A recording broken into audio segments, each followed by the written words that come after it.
If you truly believe you're a lazy person, I'm gonna need you to keep watching this video.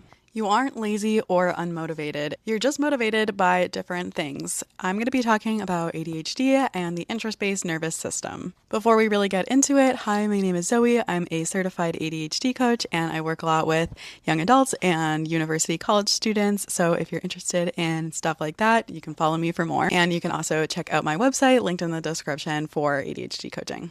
Now let's get into it. So we'll start with the status quo, I guess, which is an importance-based nervous system. It's sort of the norm, the societal baseline, and it is what capitalism tends to prefer. And for an importance-based nervous system, they are motivated by how important the task is. And this can be to themselves personally, but it can also be dictated by somebody else. So if you have an essay coming up or your boss wants you to do something, it can also be linked to a potential future reward or consequence. Now let's look at the interest-based nervous system, which is what a lot of ADHDers identify with. Unlike an importance-based system, you need to have personal invested intrinsic interest. And there's 5 pillars for ADHD motivation that I'm going to be talking today, and this is under the acronym INCUP, which stands for interest, novelty, challenge, urgency, and passion.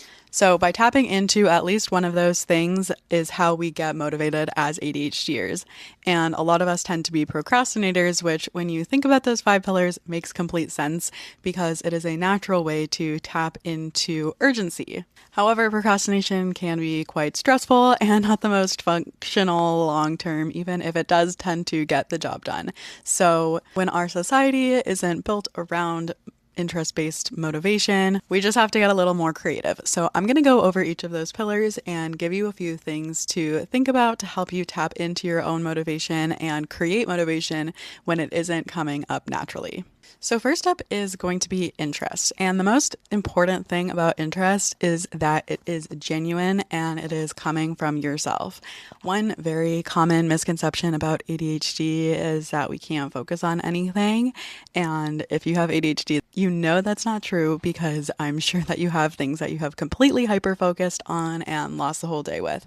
So when there is that genuine interest, you can really focus and be motivated to do things. The issue is that we can't genuinely be super interested in everything, especially the boring things that we have to do. So we can try and tap into it and increase our genuine interest in things. And the best way to go about this is by deploying curiosity. So here are a few kind of prompting questions that you can try asking yourself if you want to try getting a little more interested or curious in something that you have to do. So you can see, is there any part of what you're doing that is interesting to you in any way? Maybe there's some sort of question that you can create and try and answer while you're working on it. Maybe there is some skill that you want to work on developing that you can do through the task that you're working on. And just like generally, how can I approach this with curiosity? So one example in my own life is I really wanted to start getting into an exercise routine. So I asked myself the question like, what would happen in 2 weeks if I just did this every day? And I was so curious to get that answer that it motivated me to keep going because I didn't want to ruin the experiment. So curiosity can be really powerful in the right circumstances. Next up, we have novelty, because when things are new and exciting, they are more interesting and therefore more motivating to attend to. So when something isn't new, you can't really make it new in itself, but there are ways that you can bring novelty into it. So for example, looking at, is there some way that you can shake up the space that you're doing it in? Can you take this work to the library or a new coffee shop, or even just moving things around in your home office? Maybe you can try a new way of doing whatever it is. If you can reorder the steps or try a different method or technique, maybe there's a different tool that you can bring in and play with. Really just looking at any way you can add some element of newness, novelty, re-sparkleize it, if you will. Then we have one that maybe isn't so obvious, and that is challenge, because when things are easy, when they're too easy, they're also boring. So having that perfect balance of being a bit of a challenge where it keeps you engaged, but not so hard that you just get frustrated and give up. You find that perfect amount of challenge that you can add to something, it can make it more motivating to engage with because a good challenge is interesting. One way to do this is to gamify things, which is basically just turning things into some sort of game. So, looking at, is there some way you can race against a clock or try and beat a personal record? I mean, this one really depends on what it is. With things like cleaning, you can turn it into all sorts of other games, like putting it in different bins or whatever. You can really just get fun and creative with this one. You can go on Pinterest. There's all sorts of ideas for gamifying things for kids. Like you can type in how to gamify and then put in like doing your dishes or doing your laundry for kids. And even if you are an adult, you're going to get some good ideas on there. Sometimes it's boring and like we don't want to do it because it's just too easy. And you might be thinking to yourself, this is so easy, I should just do it. But the ease might be the problem.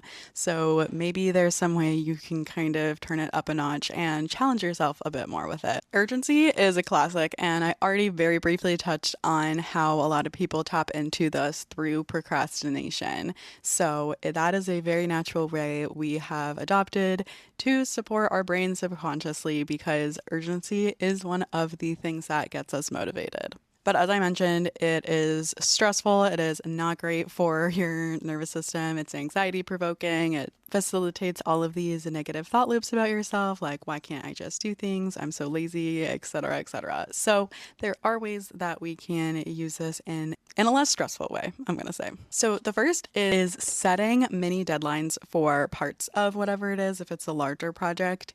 And if you're in school, this is something you might be able to work out as part of your accommodations plan, and you'll sit down with the professor and actually have many due dates for larger assignments where they will check in and they will actually be due. So at least if you're procrastinating those smaller pieces, it's not like one giant project that you have to do entirely the night before. If you're not in school, you might still be able to work this out with your boss or even just like letting family or friends know what you're doing and about your mini deadlines and having them as an external accountability partner. Because if you just set this up for yourself, I mean, you can give it a try and see if it works for you, but often without that external piece, they just get ignored. This is a little less direct, but just finding ways where you can feel more connected to the passage of time can help because often we don't really feel time in a very concrete way. So, like, we'll just think, oh, yeah, it's coming up in like 5 days. I have tons of time when you're not really taking into account that you're going to be doing stuff and it's not actually that much time and all of that. So, one thing you can do is like have a giant wall calendar and literally cross off the days and like write big events in there so you can visually see the days getting closer without it just being like, oh shit, that thing's tomorrow. The last one is passion, and this one is about building up your intrinsic motivation to whatever it is through connecting it to your larger goals. Honestly, I think that this one is best paired with something else because I find this on its own isn't really enough to get us motivated in a moment necessarily, but it's really easy for us to lose sight of the bigger picture when something is super boring in the moment. So just making it really clear to yourself what that bigger picture goal is and then having ways to remind yourself of what that thing is really important. So just getting really clear on like, why is this important? Why am I doing this in the context of school? Like, what are you going to school for? Why are you going to school? Why did you choose the program that you're studying in?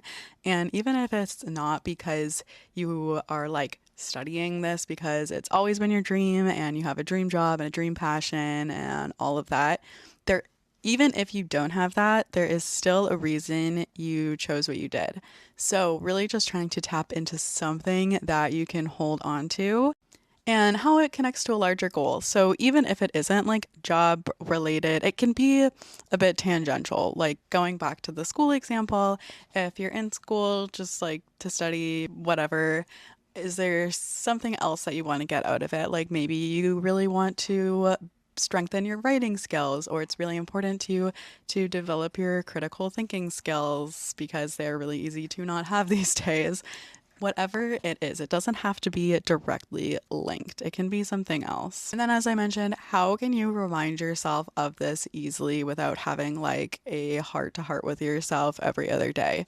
So, a few things that come to mind for me is one, making a little mood board of the vibes of like what you are wanting and then printing that out or setting it as your phone lock screen or your laptop wallpaper. Another thing that I've had clients do is like they'll have kind of a word or an affirmation that relates to it, and then they'll put that on a sticky note and put it in their bathroom mirror so that every day they are looking at it several times a day and just being reminded and like grounded in that. But once again, you can get creative. It really needs to resonate for you and make sense for you. And that is all I have for you today. So if you found this video helpful or interesting or any positive thing, it would really help me out if you liked it, shared it with somebody else that could help, and leave a comment talking about which of these resonated most for you. And I will see you in the next one.